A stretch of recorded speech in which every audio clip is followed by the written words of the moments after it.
आइए जानते हैं श्री सतगुरु परमहंस दयाल जी के बुद्धि के ऊपर विचार। एक दिन श्री गुरु महाराज जी के अंतःकरण में निर्णय करने वाला जो तत्व बुद्धि है उसके ऊपर कई विचार हुए। श्री गुरु महाराज जी फरमाते हैं कि मनुष्य के पास 3 प्रकार की बुद्धि हो सकती है। 3 प्रकार की बुद्धि हम मनुष्य रख सकते हैं, तेलिया, मोतिया और नमदा। तेलिया बुद्धि इस प्रकार की होती है जैसे तेल की एक बूंद बहुत से जल में डाल दी जाए तो वह धीरे धीरे सारे जल के ऊपर फैलकर भांति भांति के रंग पैदा करती है।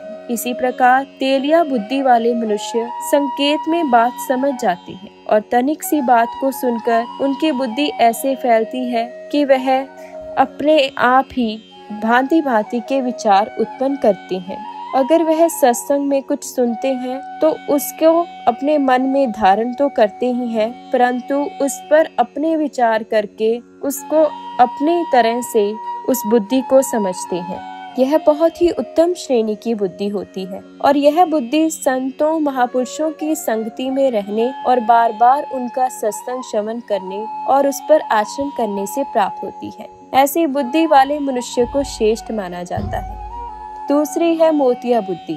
इसकी यह दशा है कि जैसे मोती में जितना छेद किया जाए उतना ही रहता है, उतना ही उसमें डोरी उसमें पड़ती है। इसी प्रकार मोतिया बुद्धि वाले मनुष्य जितनी बात सुनते हैं उतनी ही हृदय में रख लेते हैं। अर्थात अगर हम सत्संग का श्रवण करें और उस सत्संग में 4 बातें सुने और उस पर अब उसको अपने मन में धारण कर लें और उसको अपने जीवन में धारण करके अपने विचार उसी तरह से कर ले जैसे श्री गुरु महाराज जी फरमाते, तो ऐसी बुद्धि वाले लोग द्वितीय श्रेणी में आते हैं। वह उस बात को अपने अंदर स्मरण रखते हैं, उसे गंवाते नहीं है। तीसरी है नमदा बुद्धि।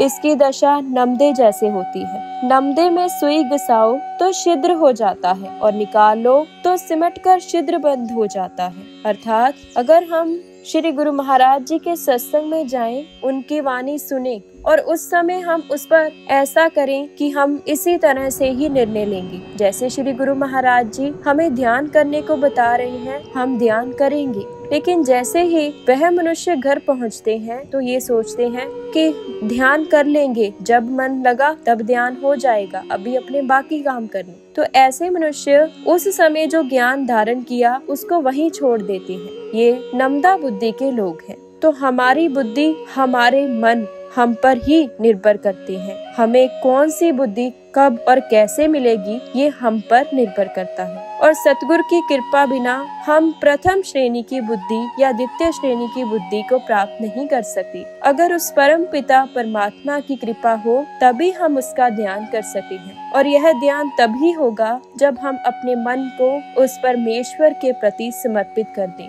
उसके लिए हम उनके विचारों को, उनके सत्संग को हर रोज स्मरण करें, उनको याद करें। सुबह उठते, हर समय हर काम को करते, सोते जागते हम अब उस परम पिता परमात्मा को याद करें, अपने श्री गुरु महाराज जी का शुक्रिया करें, तो हमारी बुद्धि भी पावन हो जाएगी और हम भी उस गुरु के प्यारे हो जाएंगे। बोलो सतगुरु महाराज की जय।